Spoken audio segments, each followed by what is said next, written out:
Vidal, con número de cédula profesional 12410564, con datos para oír y recibir notificaciones ya proporcionados con anterioridad a la abogada encargada de sala, haciéndole su conocimiento que ya ha aceptado y protestado el cargo dentro de la presente causa penal. Hechos que a juicio de esta representación social son constitutivos de fraude específico, ilícito previsto y sancionado por los artículos 402 y 404, fracción séptima, en relación con los artículos 11. ¿Es 400? Perdón, señor, 402 y 404, fracción sexta. En relación con los artículos 11, 12, 13 y 21, fracción primera, todos del Código Penal para el Estado Libre y Soberano de Puebla. Con fundamento en lo que establece el artículo 154, fracción primera del Código Nacional de Procedimientos Penales, esta autoridad le concede el uso de la voz, a efecto de que se haga cargo de hacer pronunciamiento respecto a la medida cautelar. Gracias, señoría. Esta representación social, con fundamento en el artículo 19, segundo párrafo de la Constitución Política de los Estados Unidos Mexicanos, 153 y 154, fracción primera, así como el 155, fracción decimocuarta del Código Nacional de Procedimientos Penales. Esta representación social solicita se imponga al señor la medida cautelar de prisión preventiva justificada y o necesaria. Esta defensa no es coincidente con lo manifestado tanto por la representación social como por la asesoría jurídica, por la cual en primer término solicito que no se le imponga la medida cautelar de prisión preventiva justificada a mi representado al tenor de lo siguiente. En primer término, es dable recordar que el objetivo de las medidas cautelares es tutelar por el camino del imputado hacia el proceso, en específico, que no se sustraiga de la acción de la justicia, en segundo, que no existe una obstaculización de la investigación, y en tercero, la protección de la víctima, testigos o la sociedad, por lo que una de las bases de este proceso es la fiabilidad de datos de prueba objetivos para establecer información que determine qué tan probable o no que es que una persona acuda al proceso. En razón de eso, se debe analizar en primer término si existe o no un riesgo de sustracción de la acción de la justicia, y una vez analizadas estas circunstancias se debe establecer la medida cautelar más idónea, aplicando también el principio de mínima intervención y la medida cautelar menos lesiva. Por lo que le hago de su conocimiento que previa a la celebración de la presente audiencia, este órgano técnico de defensa se ha hecho cargo de correr traslado con diversos datos de prueba, tanto a la representación social como a la asesoría jurídica, a fin de establecer esta pretensión, de los cuales me voy a hacer cargo de manera secuencial. En primer término, respecto de este riesgo, se cuenta con los siguientes datos de prueba para justificar que mi patrocinado cuenta con arraigo en el estado de Puebla. Aunado al anterior, resulta relevante para esta defensa traer a colación la jurisprudencia con número de registro digital de rubro, prisión preventiva justificada. La imposición de esta medida cautelar con base en apreciaciones subjetivas de un juez de control sería legal en caso de imponerse, la cual resulta aplicable, puesto que de su contenido se desprende que cuestiones como el imputado viaja frecuentemente, que en este caso no acontece, pero sí que cuenta con diversos domicilios o que por circunstancias económicas incidieran en la posibilidad de trasladarse o ocultarse o abandonar la ciudad, no tienen que implicar en sí que si se actualiza, decretarse automáticamente la prisión preventiva justificada, como lo intenta hacer la representante social, puesto que vía argumentación hizo referir que por tener diversos domicilios, incluyendo los de su esposa, esto implicaría en sí que se ocultara y que no pudiera ser sujetado a este proceso. Argumentos y datos de prueba idóneos, suficientes y pertinentes para que su señoría tome en cuenta y logre llenarse de convicción, desestimando el primer supuesto de riesgo procesal de sustracción de la acción de la justicia. Ahora me voy a hacer cargo, en segundo punto, por lo que respecta a los argumentos de mis contrapartes, donde intentan acreditar el comportamiento de mi imputado para sujetarse o no a las cargas del proceso, puesto que han referido que mi representado se presentó al Centro de Justicia en fecha 14 de junio del 2023 para la celebración de audiencia inicial. Manifiestan que esta defensa particular corrió traslado con diversos datos de prueba. Dan cuenta con una entrevista de la apoderada legal de la víctima, donde hace referencia que hubo un reconocimiento de ella hacia el señor que se encontraba en las instalaciones de esta sede judicial. Sin embargo, que en el momento de la celebración de la audiencia, mi representado no acudió a las instalaciones de esta sala de audiencias a fin de desahogar dicha audiencia, e intentan acreditar dicha circunstancia con diversos datos de prueba. Sin embargo, esta defensa, bajo el principio de lealtad y objetividad de las partes, no contraviene la presencia de mi representado en la sede judicial, puesto que, por el contrario, se cuenta con un escrito signado por mi propio patrocinado, dirigido al agente del Ministerio Público en turno, con copia de conocimiento al asesor jurídico, y que de dicho escrito se desprenden las siguientes manifestaciones. En primer término, que en fecha 3 de junio del 2023 empezó con diversos malestares físicos, en específico con sintomatología, con apariencia de COVID. En razón de ello es que acudió con el doctor especialista en neurología, en neumología y broncoscopía, que le indicó 7 días de incapacidad, mismo dato de prueba que ya dio cuenta el asesor jurídico. Sin embargo, también de ese escrito se desprende que tuvo reposo absoluto desde el día 3 de junio del 2023 hasta el 14 de junio del 2023. Sin embargo, que dichos síntomas siguieron persistiendo. Por lo tanto, al acudir a las instalaciones de este centro de justicia, aproximadamente a las 12:50 horas del día 14 de junio del 2023, es que sus síntomas empeoraron, puesto que sentía que le faltaba el aire y no podía respirar, por lo que optó por retirarse a la sede judicial e ir a consulta clínica con la doctora. Dicha profesionista cuenta con número de cédula profesional 2444-296, quien le refirió que sus síntomas se habían complicado, razón por la cual determinó que guardará de nuevo reposo absoluto,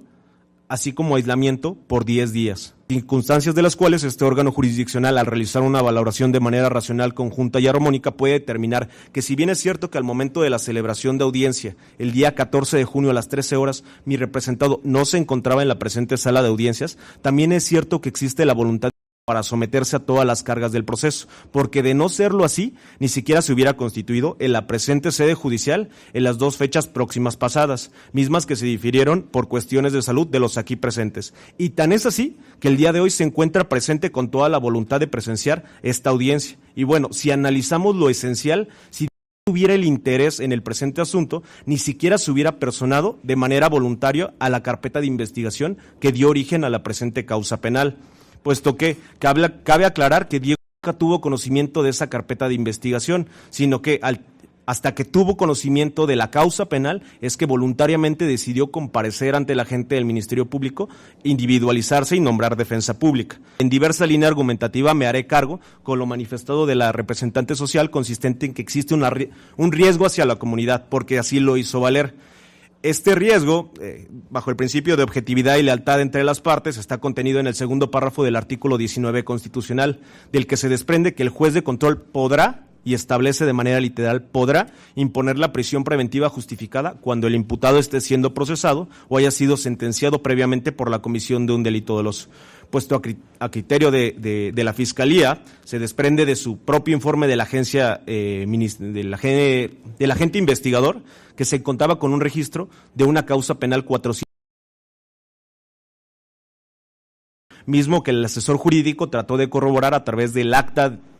de audiencia de suspensión condicional del proceso dentro de dicha causa. Sin embargo, hay que traer a colación, su señoría, que esto, más allá de implicar un riesgo, implica el comportamiento correcto de mi representado hacia una diversa causa, esto implicando que sea delito doloso, aunque existe una contradicción entre lo que refiere el agente del Ministerio Público con el propio dato de prueba que se hizo cargo de dar cuenta al asesor jurídico, porque en un primer momento refiere el agente del Ministerio Público. Se cuenta con un informe donde se encuentra procesado por una carpeta donde está delitos contra la salud en su modalidad de comercio, posesión de cartuchos y portación de arma de uso exclusivo del Ejército. Sin embargo, cuando da cuenta a diverso asesor jurídico con el dato de prueba, refiere que esa acta es exclusivamente por el delito de delitos contra la salud en su modalidad de posesión simple. Por lo tanto, ni siquiera se tiene una certeza que existe esa diversa causa 457, pero correspondiente a esos otros 2 delitos que no están justificados con ningún otro dato de prueba. Sin embargo, hay que traer a colación, más allá de ese dato de prueba, el contenido de ese dato de prueba, es decir, del acta mínima de audiencia suspensión condicional del proceso, misma que es de fecha 5 de octubre y de la cual se desprende que la jueza tuvo a bien otorgar el beneficio de la salida alterna en suspensión condicional del proceso. Sin embargo, esta defensa también le corrió traslado con diverso dato de prueba, y este es el informe de fecha 28 de noviembre del 2023, con número de oficio 923 del /2023, de la causa penal 457-2022 Cholula, emitido a petición de esta defensa y signado por el licenciado Sergio Barrera Pantle, responsable de medidas cautelares de la región judicial Centro Poniente del Estado de Puebla, de la cual se desprende en primer momento que mi representado, en fecha 5 de noviembre del 2022, a través de la resolución de la maestra jueza de control de dicha región, fue sujetado a las diversas medidas cautelares. En primer momento, presentación periódica. En segundo momento, exhibición de garantía económica, prohibición de acercarse a las personas que depusieron en su contra y la prohibición de salir del Estado. Medidas cautelares de las cuales se tiene registro en dicha autoridad que fueron cumplidas en su total cabalidad por un periodo contemplado del 9 de noviembre del 2022 al 4 de octubre del 2023. Pero dicho informe también cuenta, da cuenta, que en fecha 5 de octubre del presente año, la jueza concedió la suspensión condicional del proceso a favor de por un plazo de 6 meses. Supervisora informa que hasta la fecha de la emisión de dicho informe se cuenta con registro de cumplimiento total. Ahora, su señoría, de estimar actualizado dicho riesgo, es que esta defensa particular estima necesario traer a colación la tesis aislada emitida por el primer tribunal colegiado de circuito del Centro Auxiliar de la Segunda Región con residencia en San Andrés Cholula, Puebla, con número de registro digital 20-27-126, de rubro prisión preventiva justificada, conforme a la interpretación sistemática y funcional de los artículos 19, segundo párrafo, de la Constitución Política de los Estados Unidos Mexicanos y 167, primer párrafo del Código Nacional de Procedimientos Penales, en el supuesto relativo a cuando el imputado esté siendo procesado en diversa causa, no puede entenderse que su imposición sea en automático, de la cual se desprende que la interpretación que debe subsistir respecto del artículo 19, segundo párrafo de la Constitución, es que, conforme al principio pro persona, es la que resulta más favorable al justiciable, en virtud que, a diferencia de una lectura gramatical que implica la imposición de la prisión preventiva en automático por el simple hecho de que el imputado esté siendo procesado en diversas causas penales, aquello conlleva que la jueza de control examine conforme a las particularidades del caso en concreto si existe algún riesgo procesal que sea indicativo de una necesidad de cautela. Todo lo ya referido, de manera objetiva, la Fiscalía no cuenta con elementos de convicción para poder determinar que se actualice algún riesgo procesal, entendiéndose así que de los argumentos que toralmente coinciden en la representación social y la asesoría jurídica para acreditar la necesidad de imponer la prisión preventiva son insuficientes y han quedado desvirtuadas. No es derecho de réplica, únicamente verificar. Agente del Ministerio Público le corrieron traslado con todos los datos de prueba que fueron mencionados por parte de la defensa. Así es, su señoría, se corrió traslado. En los términos que se han mencionado, es decir, el contenido corresponde. Sí, su señoría. Asesoría jurídica, la misma pregunta. Sí, su señoría, se me corrió traslado de todos los documentos que señala el defensor. Cuento con información suficiente, procedo a resolver esto respecto de la medida cautelar.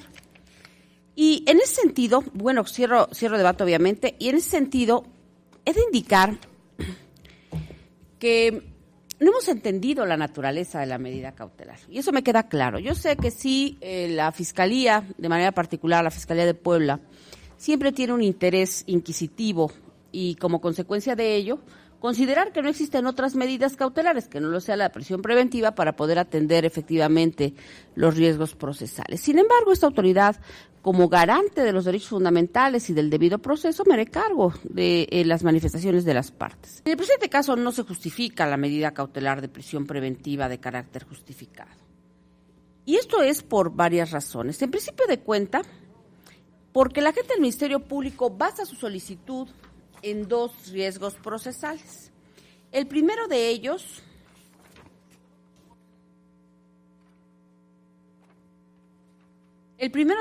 en una falta de arraigo domiciliario. Y el segundo en el riesgo para la comunidad. Este último de ellos basándose en el hecho de que el inculpado está sometido a procedimiento por otra causa penal. Dice la agente del Ministerio Público, es que no hay arraigo domiciliario, que pudiera dar, obviamente, cabida al riesgo procesal consistente en garantizar la presencia del imputado a la causa, lo cual se desdice, más allá de lo que la defensa ha proporcionado como datos de prueba para demostrar que sí hay un domicilio exacto, en el hecho de que la agente del Ministerio Público proporcionó un domicilio en el cual esta autoridad giró el citatorio correspondiente. Citatorio para cumplir con aquella exigencia que marca el artículo 141, fracción primera, del Código Nacional de Procedimientos Penales. El hecho de que se cuenten con diversos domicilios no tiene una relación directa con el riesgo procesal de falta de arraigo, porque el tener diversos domicilios, que además de todo no son domicilios que están establecidos como aquellos de propiedad del inculpado, sino de su pareja, de su esposa, la señora.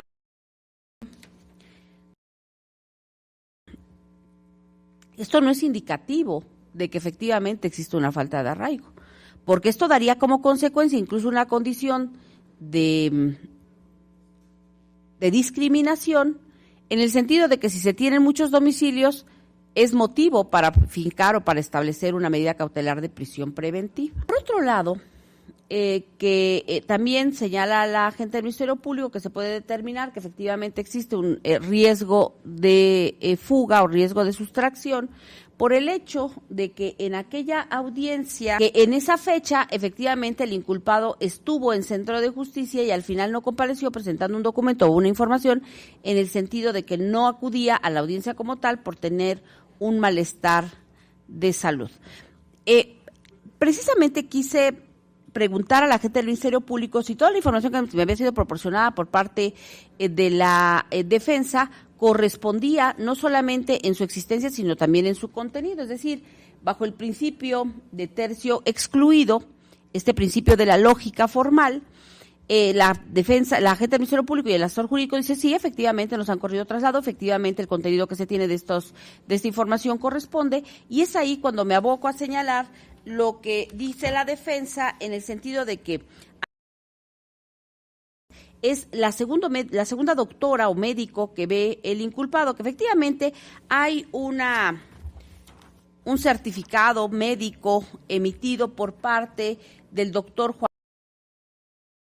en el que después de una entrevista que se le realiza él refiere que sí reconoce la receta que se le había otorgado al inculpado y que le había dado una incapacidad de 7 días que van del 3 al 10 de junio, por lo que el día 11 de junio ya no tenía la incapacidad como tal.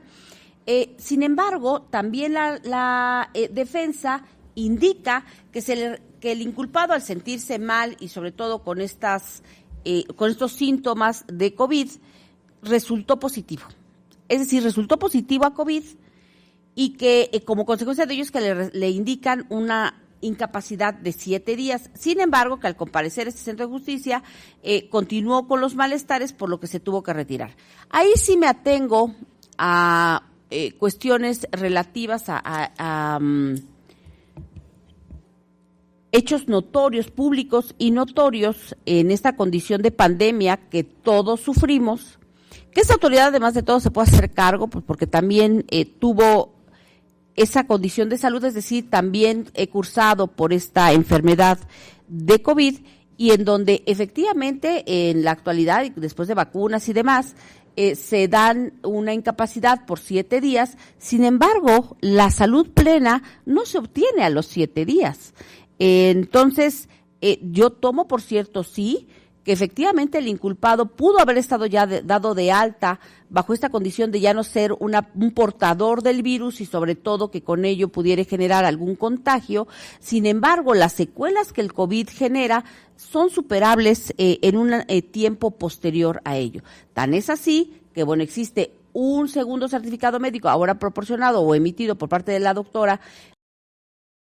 en donde se señala un nuevo reposo por 10 días, este certificado que avala en consecuencia que efectivamente para el día 11 de junio del 2023, en el cual comparece el inculpado a esta sede judicial, no contaba con la condición de salud que le permitiera estar en la audiencia correspondiente. Pero esto no es indicativo de que el inculpado pretenda darse a la fuga o generar la sustracción correspondiente,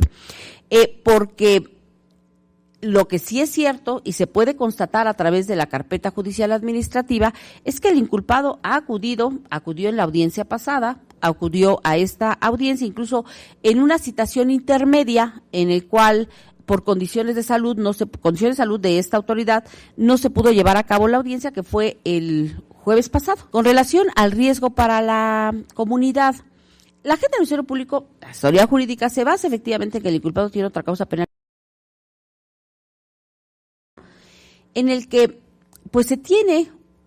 en principio un delito diverso a aquel por el cual está sometido a esta causa, un delito contra la salud, que la gente del Ministerio Público dice contra la salud en su modalidad de posesión con fines de comercialización o suministro, cuando en realidad, y de acuerdo con la información que me proporciona la asesoría jurídica, lo es por posesión simple de narcótico, que efectivamente aunado a ello, bueno, la gente del Ministerio Público, que ya no lo hace el asesor jurídico, sino solamente la gente del Ministerio Público, refiere que además del delito contra la salud, también es una posesión de armas y cartuchos de uso exclusivo del Ejército. Sin embargo, no tengo la certeza de que siquiera se hubiera decretado un auto de vinculación a proceso por estas dos últimas figuras delictivas, porque si bien la gente del Ministerio Público hace mención que era por delito contra la salud con fines de comercio y posesión de armas y cartuchos, lo que sí es un hecho es que la posesión de armas y cartuchos es un delito de carácter federal. No se menciona si se generó una declinatoria de competencia para la autoridad federal, sin embargo puedo deducir que no fue así. ¿Y por qué lo deduzco? Porque el delito de posesión de armas y cartuchos de uso exclusivo del Ejército, de acuerdo con lo que establece el artículo 19, párrafo segundo de la Constitución Política de los Estados Unidos Mexicanos, es un delito de prisión preventiva de carácter oficioso. De haberse generado efectivamente un auto de vinculación a proceso por estas dos últimas figuras delictivas, la jueza de control de la región judicial poniente hubiera decretado en automático esta medida cautelar. Sin embargo, contamos con información proporcionada por parte de la defensa en el sentido de que se le impusieron medidas cautelares diversas. No acercarse a quienes deponían en su contra, no salir del Estado, una garantía económica y una firma periódica. Por lo tanto, esto me genera la indicatoria o la certeza de que no se decretó auto de vinculación a proceso por estas dos figuras delictivas y entonces solamente quedó por un delito contra la salud en su posesión simple de narcótico. Que se ha sometido, bueno, en principio, que dio cumplimiento a todas las medidas cautelares que se le impusieron en aquel momento y que después, como una salida alterna, está sometido actualmente a una suspensión condicional del proceso, respecto de la cual efectivamente está cumpliendo a cabalidad y que tendría como consecuencia, en términos de lo que establece el artículo 199, segundo párrafo del Código Nacional de Procedimientos Penales, a declarar la extinción del ejercicio de la acción persecutoria y el sobreseimiento total de la causa, que tiene como efecto una sentencia absolutoria. Por lo tanto, ni siquiera un registro de antecedente penal podría generar. De ahí que no puedo tomar en consideración que esta razón sea suficiente para que el comportamiento correcto del inculpado incida en la medida cautelar de prisión preventiva. Por lo tanto, las dos causas que refirió la gente del Ministerio Público y respecto de las cuales también se abocó la defensa no son suficientes para considerar que la única medida cautelar que pudiera cumplir con los riesgos procesales fuera la de prisión preventiva justificada. Por otro lado, debo tomar en consideración igualmente que se trata de un delito que en principio es un delito de querella, es un fraude. Por más allá que sean 6 millones de pesos lo reclamado, es un fraude, es decir, un delito de querella en donde cabe el perdón de la parte ofendida y con ello la extinción del ejercicio de la acción persecutoria, en donde cabe un acuerdo reparatorio, es decir, medios alternos de solución a este conflicto, y que esto también genera que disminuya el riesgo procesal de sustraerse de la acción de la justicia, sobre todo que debo de tomar en consideración que, de acuerdo con la información que se me proporciona por parte de la defensa, el inculpado, además de tener el arraigo correspondiente dentro de esa demarcación, porque, bueno, a ello también agrego que si bien la pareja del inculpado, la esposa del inculpado, la señora María, cuenta con diversos domicilios, todos los domicilios se encuentran en la demarcación del Estado de Puebla. Entonces tampoco es, o sea, lo va a esconder, como dice la gente del Ministerio Público, además me dio mucha risa que lo va a esconder en alguno de estos domicilios, pues todos los domicilios están en Puebla y están localizados. O sea, es decir, el poderse generar que efectivamente lo ocultara en cualquiera de estos domicilios, si son domicilios que están debidamente identificados por parte de la gente del Ministerio Público, pues la localización del inculpado sería de manera inmediata. Entonces esto tampoco representa un riesgo procesal. Pero además de todo, cuento con un arraigo domiciliar, de acuerdo con las manifestaciones que se han vertido por parte de esta autoridad, pero además de todo, el riesgo para la comunidad son mínimas en atención a que el inculpado, si bien está sometido a otro procedimiento, se encuentra en ese proceso que al darse cumplimiento cabal traería como consecuencia un sobreseimiento de aquella otra causa penal, que además de todo lo es por un delito diverso, al cual, de naturaleza diversa a la cual se encuentra sometido en este acto. Por lo tanto, si bien existe un riesgo procesal de sustracción, este es menor. El riesgo procesal, bueno, siempre existe, en atención a que se trata pues un delito que tiene una pena privativa de la libertad alta, que existe un pago de reparación del daño que también resulta amplio, es decir, 6 millones de pesos, que no advierto que exista como tal un riesgo para la comunidad, ese sí no lo descarto por completo. Sin embargo, todo ello genera la necesidad de que se imponga una medida cautelar solamente que diversa. Yo, con base en lo que establece el artículo 157 del Código Ejecutivo de la materia, con base en ese dispositivo, se niega la solicitud hecha por parte del agente del Ministerio Público para imponer la medida cautelar de prisión preventiva de carácter justificado, pero se impone una medida cautelar diversa.